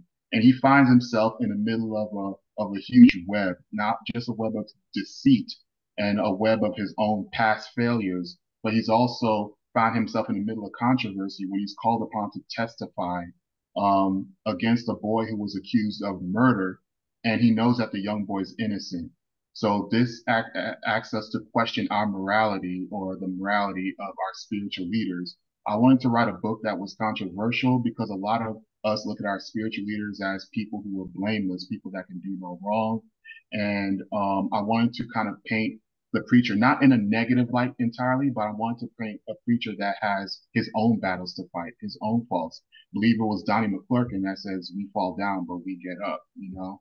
And just want to paint a picture that even though he's done a lot of things in his past, he's trying to clean up so that he can help future generations. And in the meantime, I'm also intermingling the story with an account of a young boy who's trying to navigate adolescence in the streets of New York, which mirrors my own upbringing in New York, the basketball courts.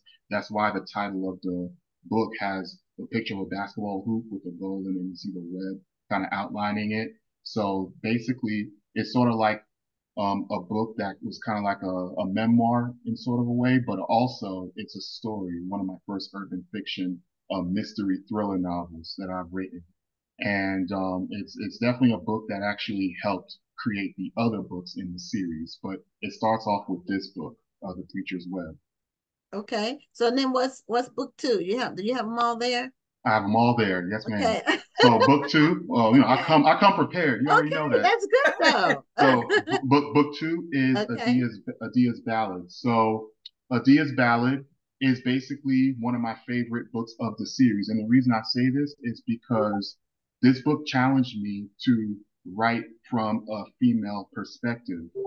I had to take on this challenge because in The Preacher's Web, basically there was a girl who was killed in The Preacher's Web by her boyfriend. So Adia's Ballad is basically the story about the sister of the girl that was killed in The Preacher's Web and how the sister struggles with the tragedy. And she's a natural singer. So basically she's a natural singer. So she used to sing to try to get over her grief. And at the same time, she's seeing a therapist, like a grief counselor, to help her get over her pain.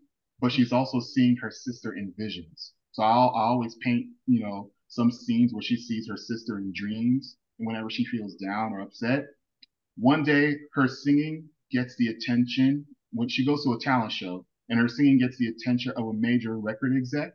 And then she gets signed to a major music label in New York. And then she blows up and she becomes an R&B star. But then she finds out the dark side of the music industry. So basically, I did extensive research when I did this book, watching episodes of Unsung that used to come on TV One, and actually reading autobiographies of some of these artists.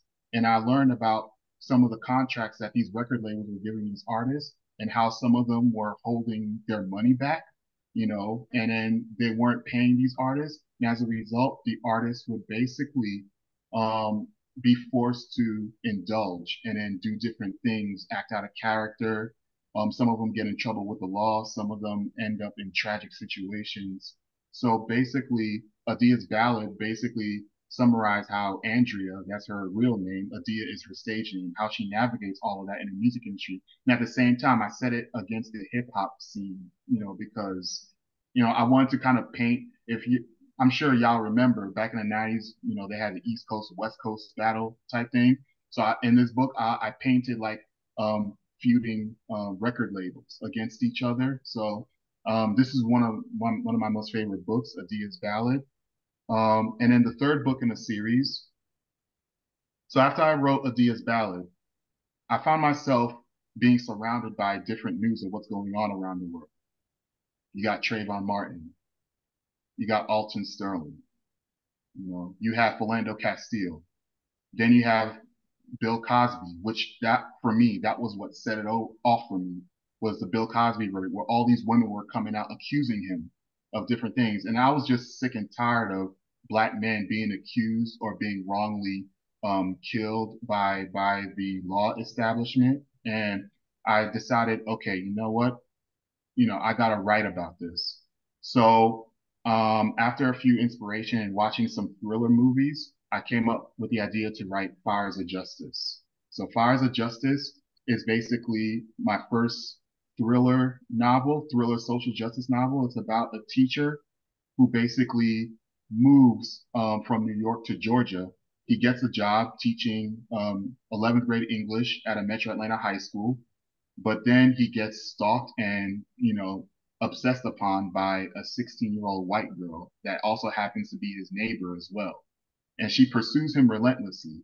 And then after a confrontation turns physical, basically, he gets arrested and he gets thrown in jail for something that he didn't do. So this book goes behind the psychological stuff that he goes through behind bars. And also the detective from The Preacher's Web, who's related to one of the characters in Fires of Justice, his wife. He's called upon to investigate a plot to actually frame this man to throw him in jail.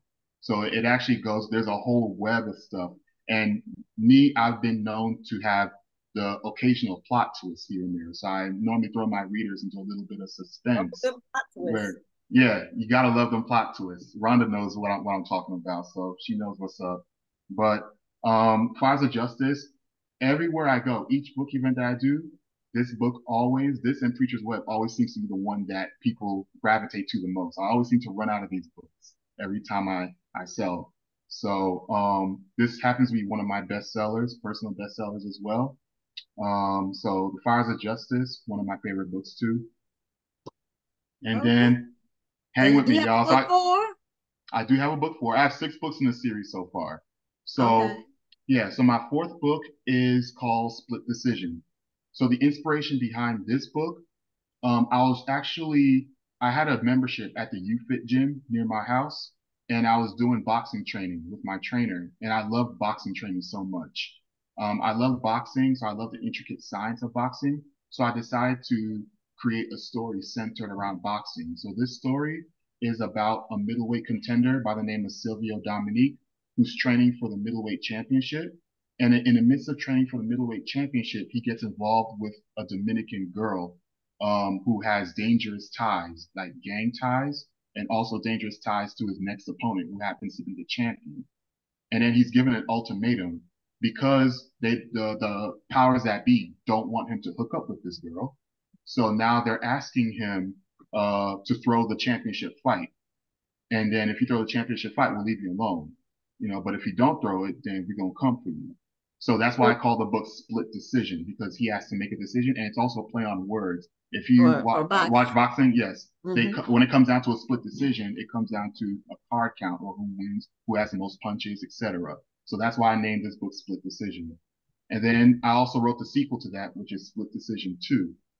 Split Decision 2, it follows Silvio some years later. He comes back from retirement and he tries to regain his middleweight title back that was taken from him. So, but in the midst of that, his trainer goes through some, and in here I kind of take my reader through like mental issues, male mental situation, because his trainer goes through some situations where he doesn't know if he could train him again. And then I go back into his past. There's a lot of flashback in Split Decision 2. So this book actually took me longer to write than my other books in my series because I had to study geography. I had to study like cities and locations, and there's a lot of more characters involved in Split Decision 2. So this is also part of the series as well. And last but not least, I have my last book, which is Street Retribution. So Street Retribution, actually, this actually is a continuation of The Preacher's Web and Adia's Ballad. And the reason I say it, even though all the books are part of the series, but Fires of Justice and Split Decision 1 and 2 are what I consider outliers, meaning that they're not directly connected to Preacher's Web and Diaz Ballad because they got different stories. So Street Retribution, I take my readers back to New York, back to the events that took place in Preacher's Web and A Diaz Ballad. So Street Retribution, there's a key court scene in the Preacher's Web where a key witness actually testified against the gang leader who was responsible for Lori's death. And then the gang leader gets locked up behind bars. Well, in Street Retribution, the gang leader somehow gets parole and he gets out of jail. And his first order of business to hunt the key witness down and to hunt everyone down. So there's a bounty put out on the key witness's head. And by this time, the key witness, he becomes a lawyer and he changes his name from Antonio Franks to Edward Reed. So now Edward Reed's life is in danger. So are the other gang members who turn their back against the gang leader, and they're basically being hunted. And so basically, it's also another crime thriller novel as well. And there's a lot of elements. There's romantic elements. There is some mystery element, and there's also some espionage elements, as you guys will see in the next book that I'll be releasing, which I would like to talk about as well on this platform, if it's okay. Okay. And you've been busy. Yeah. I know I've been reeling off because I know I'm on a limited time frame, so I want to try to reel off all 6 books before I run out of time. So, but no, she's saying you've been busy writing. Oh yes, absolutely. Actually, after I wrote the next book that I have coming out, for everyone who's watching, my next book is titled Divine Vengeance. So Divine Vengeance is a continuation of Street Retribution. And basically, it's supposed to and I'll let my readers know, it is the last book of the series. So this will be the book that ends the Black Cyrano series, basically. So Divine Vengeance will basically wrap everything up because Street Retribution ends on a cliffhanger. So it's a cliffhanger ending. So that means basically I want my reader to know there's going to be a second part to it. So yes. No, I was just going to ask, you've moved all of these books over to She Publishing. Yes. Did you make any changes to the books? Absolutely. Well, I didn't change like the story. So the story is pretty much the same, but She Publishing was able to reformat them, put a different font, put a new layout, give it a more professional look, which is what I wanted. And they've been able to push the books more so than my previous publisher did. So so the layout is different. It's a more professional layout. It's clean. Not to say that the last publisher was dirty, but sometimes I like when I don't want to just put no disparagement on nobody, but you didn't tell us who it was, so yeah. I want to keep them anonymous. Yeah, but basically, so She Publishing changed the font, they changed the layout, so everything looks. When my readers open my books, I want them to feel like they're reading a professional novel. You know what I'm saying? I want them to feel like they're reading something that's professionally done, professionally edited, So there were some soft edits done, and then there was some font changes. But other than that, it's still the same story, it's the same concept. Okay. All right. So I was gonna ask, what is She Publishing? Your relationship with them? How did it change your trajectory, but also your outlook? Like there could be some success for me in this authorship industry. That's what it is, to be honest with you. So the collaboration with She Publishing has been a godsend for me because they came to me at a point where I honestly was starting to question my career in writing, in my authorship journey, because so many times I felt like quitting because I wasn't seeing the financial benefit in it. And not because when I was doing the book signings, everything goes well because when I do the book sign, I sell pretty well, but then the momentum would die down when I'm not doing the signings, because between signings, my books were not being pushed. They were not being marketed. They were not being branded. So I wanted to be part of a family that was going to do that for me, even when I don't go to a signing, because I'm not going to be able to make every signing.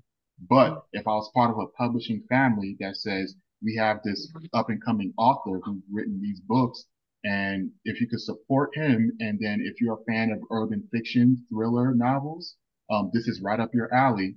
So I just wanted to feel that togetherness, that family, that support. So that's why the relationship with She Publishing came at a time where I really needed it.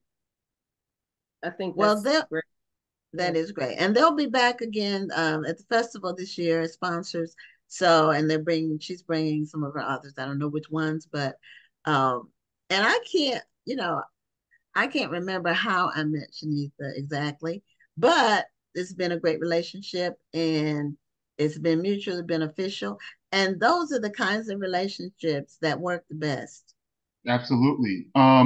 And what I like about Shanitha, more than anyone is she will communicate with you on a daily. Like she is the first person I know, like anytime she wants to let me know when an event is coming or if there's editing, how long the editing will take. Like she does things on point. Like the last publisher I had, sometimes I wouldn't hear from him for months on end. I wouldn't know what's going on. I wouldn't have no update. But Shanita is really good about, you know, keeping up and letting me know what's going on, keeping me in the loop. And that's what I like about her. Now I This is appreciate that. what authors need in this industry, especially if you're a new author or if you want a need of some encouragement, like you were at that time. You need to know that your publisher cares about you and that you're not Yes. just part of a machine. So Yes. that's one great thing about Shanitha, Yes. which is why I enjoy working with her myself. She always sends at least half of my authors for Black History Month Literary Weekend are going to Yes. be under the She Publishing umbrella. Oh, and if I may, before I let you go, by this time, Rhonda, look, I'm gonna tell you this before the interview ends. You can sign me up for next year. I'm going next year because I saw how great the event was this year, and I regretted not going. But I was looking at the pictures and I saw the videos, and I was like, man. And I went last year. It was great, but I'm thinking that this year was better. Yeah, this Like I year said, was good. Next year is going to be even better. yeah, yeah. So I can't wait. I cannot wait for that one. Yeah, one thing I like about She Publishing when she brings her people, they are all very upbeat and positive. They are very all smiles, Uh, helpful, all of them to a person. And that's not necessarily a given. When no, you have been promoting an event, putting it together, putting your blood, sweat, and tears in it, it's good to have people who are coming with smiles and encouragement. Right. yes, yes. And you know what? I want to shout out Shartia too, because Shartia was actually one of those that helped sway my Yes. decision to join She Publishing, because when she found out what my situation was with my previous publisher and I told her about my pay discrepancy and then, the royalty situation and the lack of marketing. When I told her all this at Houston last year, she was like, "Oh, is this what you're going through? We can't have this. No. Here, you need to talk to Shanita." I said, "Okay," because I was definitely by the time because my old publisher said that he was going to actually come to the literary to Houston to support me. Okay. Not one word. I didn't see him, and that was basically the nail in the coffin. That was it. And so I knew that when I left Houston, I was going to be part of She Publishing. Well, unfortunately, we're coming to the end of the interview. Yes. However, I do want to know, you said that you have the new book that's coming out. When can we expect it? So there has not been a solid date set in stone yet, but I'm anticipating the release of Divine Vengeance spring 2024. So be on the lookout because Divine Vengeance is coming. And when I tell my readers, especially my readers who have already gotten or have read Preacher's Web, I think it's valid, and Street Retribution, you are gonna want to get your hands on Divine Vengeance because when I say it all comes to a head in Divine Vengeance, I really mean that. I mean, there's a lot of things that you're not going to expect, a lot of situations you're not going to expect, a lot of scenarios that's going to be unexpected. I mean, I think and I always put my all in every book that I write, Ron, you know that, but I think I went above and beyond in Divine Vengeance. When I say that I double, triple checked it and, a lot of early mornings waking up, reading, revising, pre-editing, all of that. So yes, Divine Vengeance when that comes out is going to be real good, and I can't wait.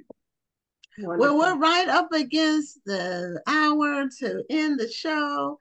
So we want to let all of our viewers know that we love you and thank you for tuning in once again.